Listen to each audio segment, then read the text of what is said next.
Shalom, selamat pagi Bapak Ibu dimanapun kita berada. Pagi hari ini bersama-sama melanjutkan dari Kejadian 26 ayat 1 sampai ayat yang ke-35. Kejadian 26, maka timbullah kelaparan di negeri itu. Ini bukan kelaparan yang pertama yang telah terjadi dalam zaman Abraham. Sebab itu Ishak pergi kepada Abimelek, raja orang Filistin. Lalu Tuhan menampakkan diri kepadanya serta berfirman, janganlah pergi ke Mesir, diamlah di negeri yang akan kukatakan kepada. Tinggallah di negeri ini sebagai orang asing, maka aku akan menyertai engkau dan memberkati engkau, sebab kepada mula dan kepada keturunan akan kuberikan seluruh negeri ini, dan aku akan menepati sumpah yang telah kuikrarkan kepada Abraham ayah. Aku akan membuat banyak keturunanmu seperti bintang di langit. Aku akan memberikan kepada keturunanmu seluruh negeri ini, dan oleh keturunanmu semua bangsa di bumi akan mendapat berkat. Karena Abraham telah mendengarkan firman-Ku dan memelihara kewajibannya kepadaku, yaitu segala perintah, ketetapan, dan hukum. Jadi tinggallah Ishak di Gerar. Ketika orang-orang di tempat itu bertanya tentang istrinya, berkatalah ia, dia saudaraku, sebab ia takut mengatakan ia istriku, karena pikirnya, jangan-jangan aku dibunuh oleh penduduk tempat ini karena Ribka, sebab elok parasnya. Setelah beberapa lama ia ada di sana, pada suatu kali menjenguklah Abimelek, raja orang Filistin itu dari jendela. Maka dilihatnya Ishak sedang bercumbu-cumbuan dengan Ribka istrinya. Lalu Abimelek memanggil Ishak dan berkata, sesungguhnya dia istrimu, masakan kau berkata dia saudaraku? Jawab Ishak kepadanya, karena pikirku jangan-jangan aku mati karena dia. Tetapi Abimelek berkata, apakah juga yang telah kau perbuat ini terhadap kami? Mudah sekali terjadi, salah seorang dari bangsa ini tidur dengan istrimu, sehingga dengan demikian engkau mendatangkan kesalahan atas kami. Lalu Abimelek memberi perintah kepada seluruh bangsa itu, siapa yang mengganggu orang ini atau istrinya, pastilah ia akan dihukum mati. Maka menaburlah Ishak di tanah itu, dan dalam tahun itu juga ia mendapat hasil 100 kali lipat, sebab ia diberkati Tuhan. Dan orang itu menjadi kaya, bahkan kian lama kian kaya, sehingga ia menjadi sangat kaya. Ia mempunyai kumpulan kambing domba dan lembu, sapi, serta banyak anak buah, sehingga orang Filistin itu cemburu kepadanya. Segala sumur yang digali dalam zaman Abraham ayahnya, oleh hamba-hamba ayahnya itu telah ditutup oleh orang-orang Filistin dan ditimbun dengan tanah.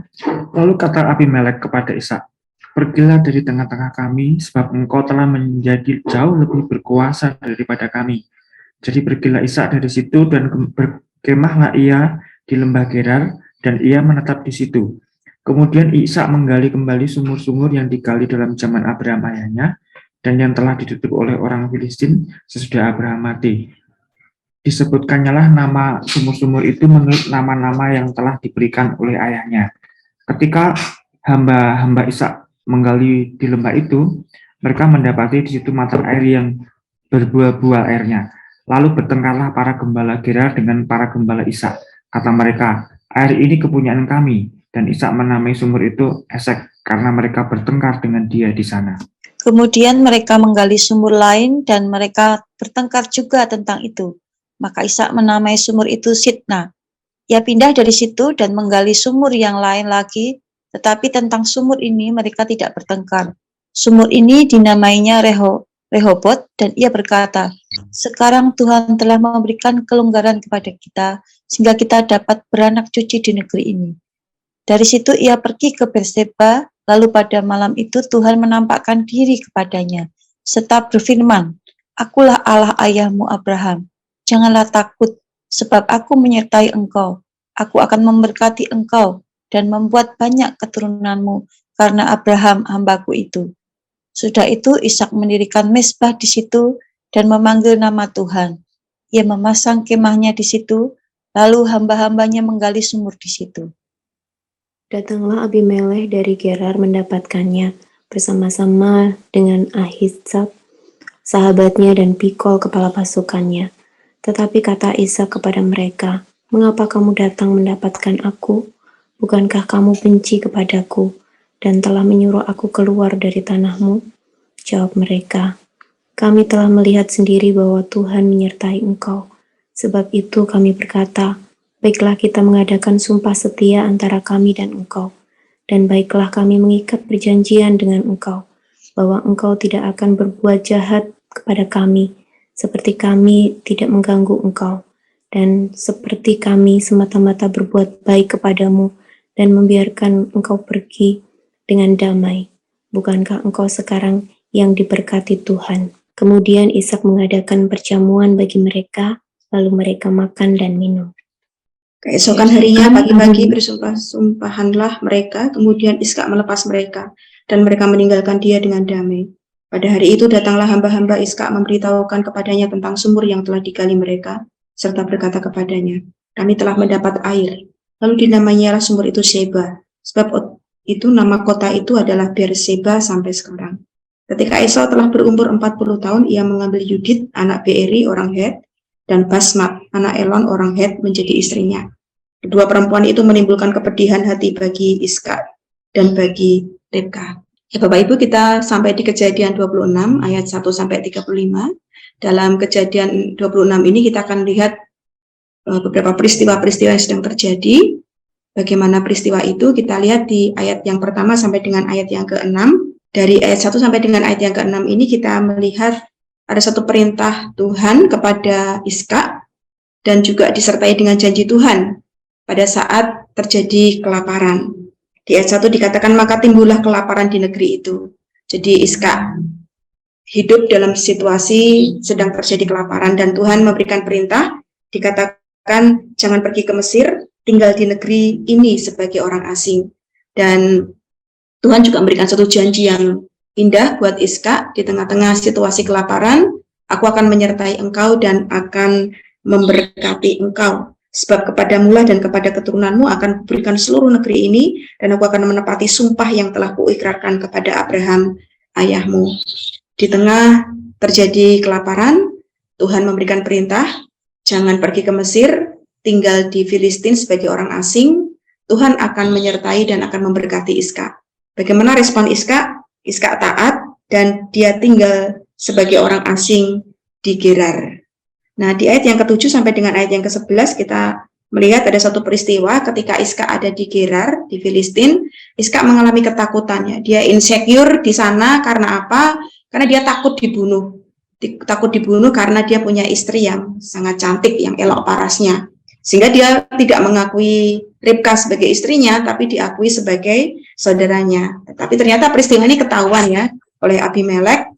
Ketika Abimelek menjenguk lewat jendela, kedapatan bahwa Ishak sedang bercumbu-cumbuan dengan Ribka, sehingga Abimelek menegur dengan keras Ishak yang tidak mau mengakui istrinya itu dan mengakuinya sebagai saudaranya. Ishak menjawab, "Karena pikirku, jangan-jangan aku mati karena dia." Ini karena pola pikir yang ya tidak tepat ya.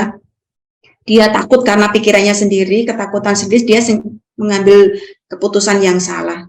Peristiwa ini mirip ya dengan apa yang pernah dilakukan oleh Abraham juga, waktu Abraham juga tidak mengakui Sarah sebagai istrinya karena juga ketakutan akan dibunuh. Nah, di sini kita bisa melihat bahwa ya ketakutan Ishak di Gerar karena dia punya istri yang elok parasnya. Dia takut dibunuh dan ya dia mengakui istrinya itu sebagai saudaranya. Dan Raja Gerar mengingatkan, ya jangan seperti itu gitu ya. Nanti kalau ada orang yang tahu-tahu tidur dengan istrimu, ini bisa mendatangkan malapetaka buat negeri ini. Nah, di bagian yang ketiga, Ishak diberkati Tuhan. Walaupun dia orang asing di Gerar, tetapi berkat Tuhan menyertai kehidupan Ishak. Janji Tuhan tentang berkat digenapi oleh Tuhan. Di ayat yang ke-12 sampai dengan 22 kita melihat, "Maka menaburlah Ishak di tanah itu, dan dalam tahun itu juga ia mendapat hasil 100 kali lipat, sebab ia diberkati Tuhan." Kita melihat di sini bagaimana orang yang mendapatkan janji Tuhan, mengerjakan janji itu dengan penuh ketaatan, maka Tuhan juga tidak pernah lupa dengan janjinya. Tuhan memberkati Ishak, 100 kali lipat Tuhan berkati. Nah, dikatakan juga berkat-berkat yang lain dideskripsikan, ia punya kumpulan kambing domba, punya lembu sapi yang banyak, juga punya anak buah, dan yang terjadi ternyata orang-orang Filistin cemburu kepada Ishak. Bahkan karena cemburunya itu, orang-orang Filistin merampas berkat-berkat yang telah diterima Ishak ketika Ishak menggali sumur-sumur yang dulu juga sudah ditutup oleh orang Filistin zaman Abraham menggali, dan itu dirampas oleh mereka. Ishak pun ya terus disertai Tuhan. terus diberkati Tuhan. Di setiap sumur yang dia buka, dikatakan firman Tuhan, ada air yang membual-bual keluar dari sumur itu. Ini sebuah tanda bagaimana Tuhan menepati janji buat Iskak. Dia diberkati, ya kemanapun dia melangkah, berkat Tuhan menyertainya. Nah, kita lihat di sini, Iskak diberkati oleh Tuhan, dan yang terjadi karena cemburu, Iskak lebih kaya daripada orang-orang Filistin, dia kemudian diusir oleh orang-orang Filistin, diusir oleh Raja Filistin, Abimelek. Dan kita lihat di sini bagaimana Tuhan tetap menyertai Iskak walaupun dia diusir gitu ya. Dan dengan janji Tuhan, Iskak kembali diteguhkan di ayat yang ke-23 sampai dengan ayat yang ke-25.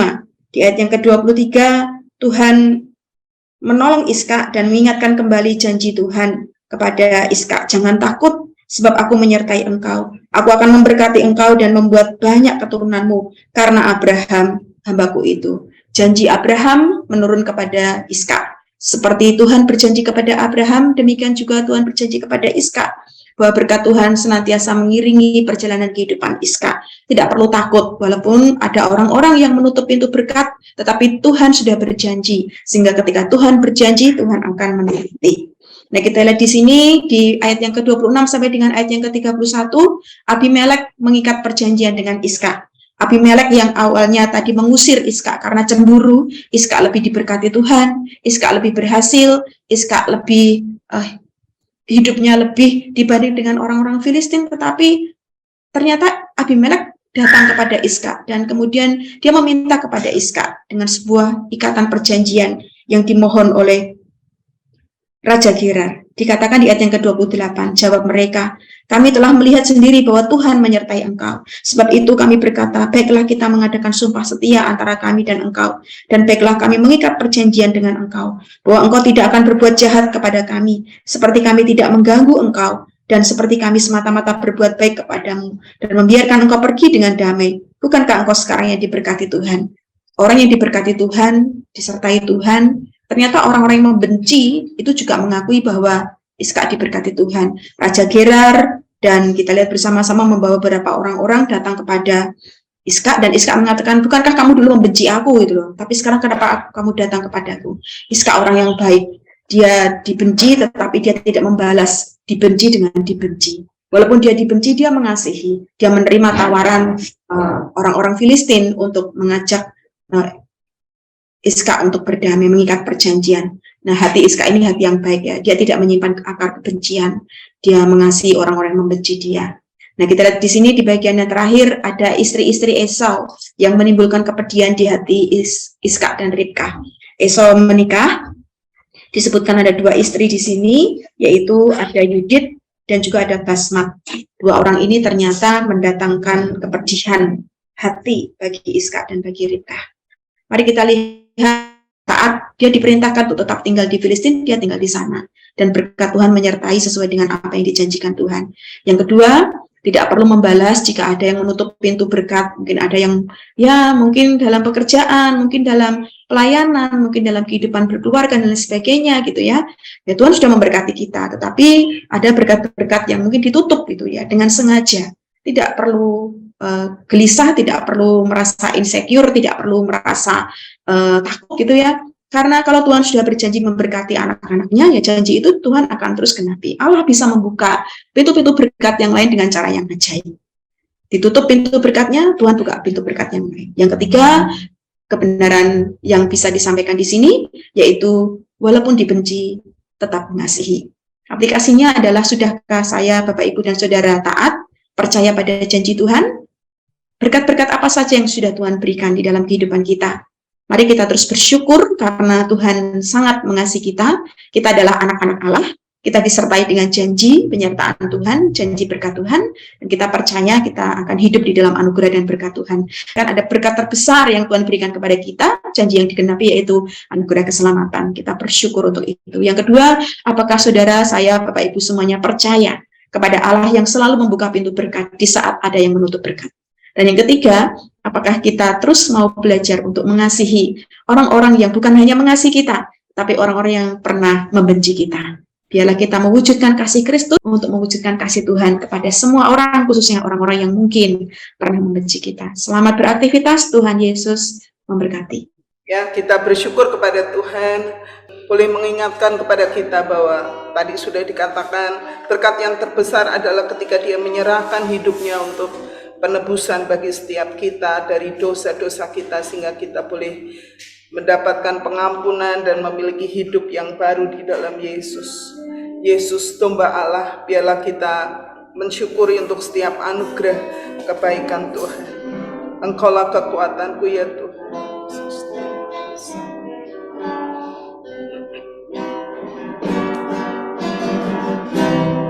Engkaulah kekuatanku, Engkaulah kemuliaanku, Engkaulah segalanya.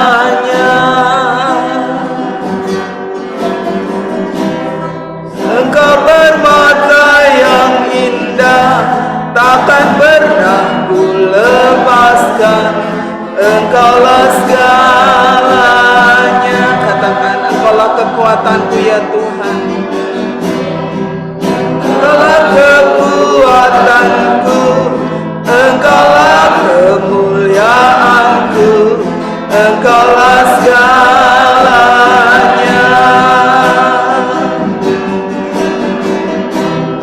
Engkau bermata yang indah, takkan pernah ku lepaskan.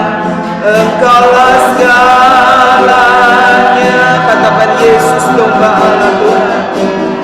Yesus domba Allah, mulia namamu. Yesus domba Allah, mulia namamu.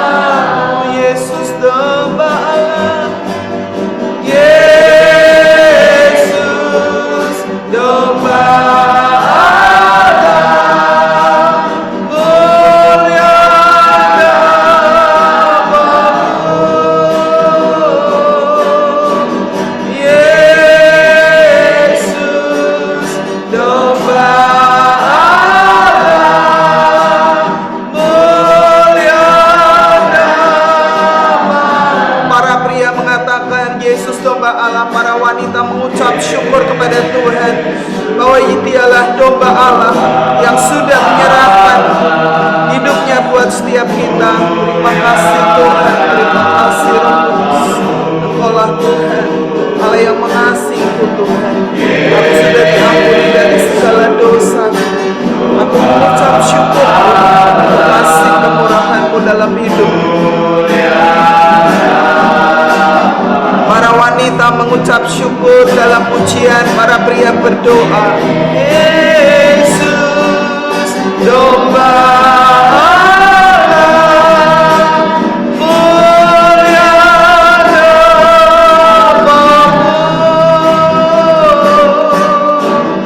Yesus domba Allah, mulia